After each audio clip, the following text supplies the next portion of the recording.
One thing I really love are olives, any type. The only type I really don't like are the ones you get in the can. They're little black ones. Avoid those at any cost. There are so many different kind of varieties of olives out there. It's amazing, and they all taste different. You can have some olives that taste like butter, some taste a little stronger. Today we're going to make a warm olive salad with Asiago cheese and rustic bread. This is a great appetizer. It's also an excellent salad, and I can't be more passionate about olives. I have some olives right here. I'm going to show you what we have. This is just 3 of many. Right here, these are Kalamata olives. They're pretty strong. I have here, these are Sicilian green olives. And these are also a Greek olives. They're Mount Athos. These are actually kind of buttery. There's a little sweetness when you first bite into them, and they get a little stronger as you go. The first thing we want to do is we want to rinse these.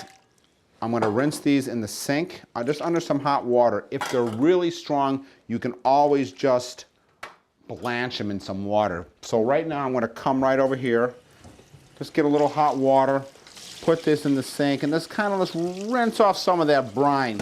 Olives can be brined several different ways. They can be brined in olive oil, or they can, with herbs, they can be brined in water, or they can be dry cured with salt.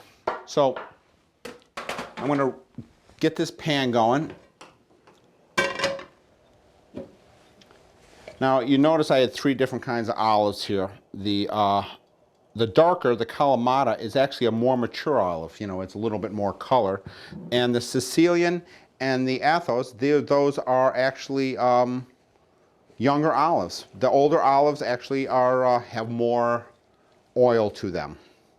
So we're just going to say, now I'm going to rough chop these. Now I know in here I have one olive that I did not pit.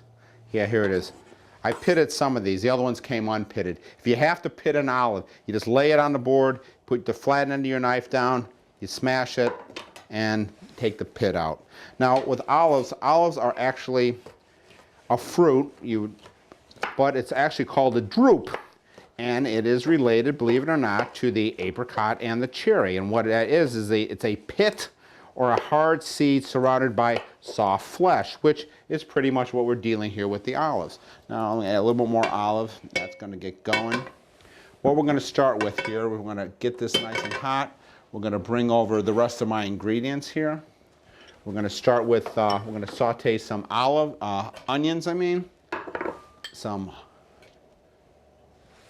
garlic, and some fennel seed. Just going to get that going nice and strong. Okay, I'm going to continue chopping these olives. Because I'm making this like kind of an appetizer and we're putting it on bread, I want that piece of olives to be a little bit smaller. I don't want them to be like rolling off your piece of bread onto your floor or onto your neighbor. And so I'm going to just kind of give these a nice chop, so it's not like a tapenade, which is actually, an olive spread, but more just like a nice, lovely warm olive salad. Now the name warm olive salad comes from, there's a little bit of spice here because I'm going to be adding some chili powder. But if you're really so inclined, you can actually add, you can add some nice, strong, little hot pepper, ground chili pepper, some little cayenne. But we're just going to keep this a little mild. I find if I go to a potluck, I like to keep things kind of neutral, because if I think they're strong, they're really strong. Let me get a spoon over here. Okay.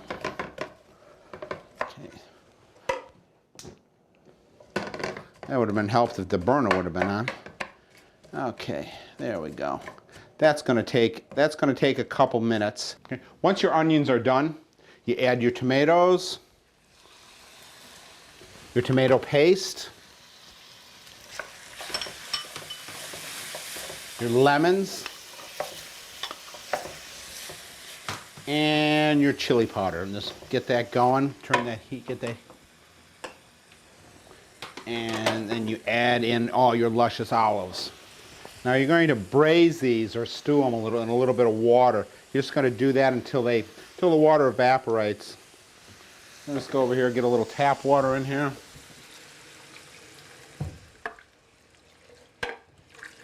You just let it cook. You can let it cook on high because you want the water to evaporate. And then look at it. I personally like, you know, make sure the lemon peel is nice and soft. So we're just gonna let that cook for a while. Take my spoon out, take this off of here, get rid of this, and wipe down my tray. Oh, grab a towel. Okay, now I mentioned that it's done with Asiago cheese. And now this is a semi-firm cheese. This is an Italian cheese. It's semi-firm and has a nice nutty flavor to it. It really balances the richness of it. Really balances the kind of the strongness of the olives. And then you have this lovely, lovely bread we're going to put it. So what we're going to do is we're just going to slice this into some kind of, you know, presentation pieces. Not really big pieces, but just nice. And if the pieces crumble, it's going to crumble because it's that kind of cheese. We're going to keep and we're going to keep an eye on our olives there. Just make sure they don't burn.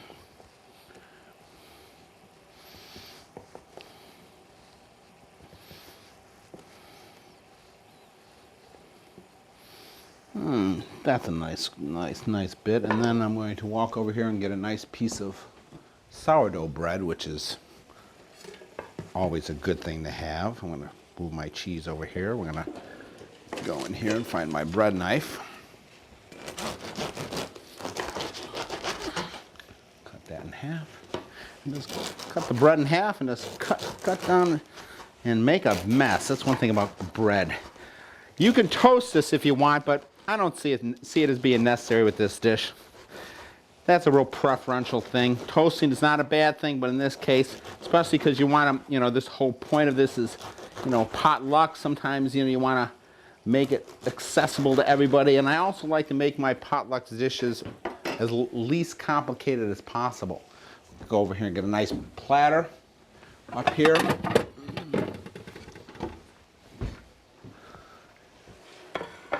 We're gonna keep that going. That's gonna.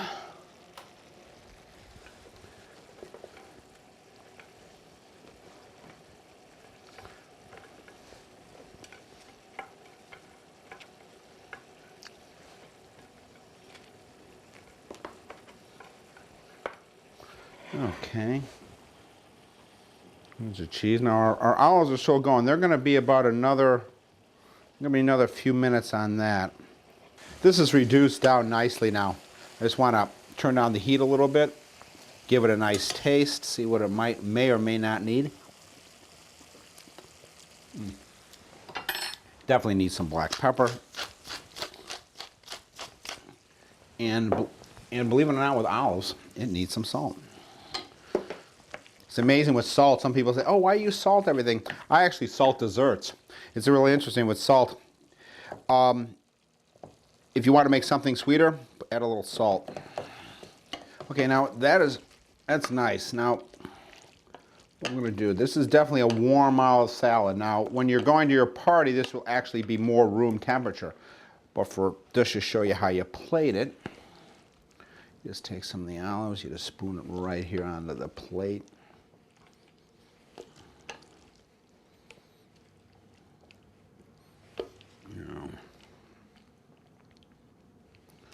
Now, I mean, if you don't like olives, after you see this and taste this, you definitely will love this. So, let's eat well.